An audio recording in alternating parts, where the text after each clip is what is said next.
Hello and welcome to eToll-Free. This tutorial will be about the additional user settings that you may need to look at in eDialer.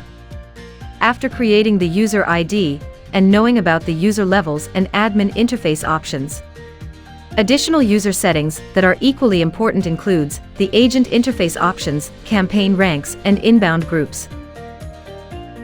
What's in the agent interface options? The agent interface options that you see here, when you click the inverted triangle, are settings that control the features available to an agent when they log into the eDialer agent interface. Changes to any of these settings will only take effect when the agent logs out and log back into eDialer. Notice that only the agent choose ingroups and closer default blended options are the only two settings that we made visible, and the rest were all hidden, but still accessible to the admin user. Let's say you want the user to receive incoming calls only, but not the outbound eDialer calls. Then you will need to disable the closer default blended option by choosing 0. Then save changes. For the campaign ranks, this defines the user rank for each outbound campaign. It has an option -9 to 9 for outbound call prioritization.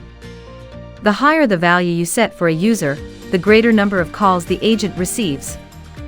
While these checkboxes under inbound groups shows which incoming call you would like the user to receive.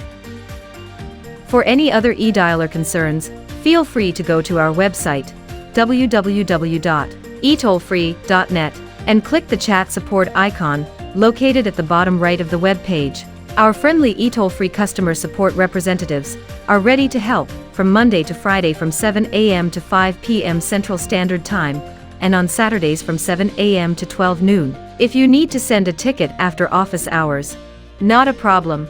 Email us at support@etollfree.net, and someone from eToll-Free support will reach out to you as soon as possible.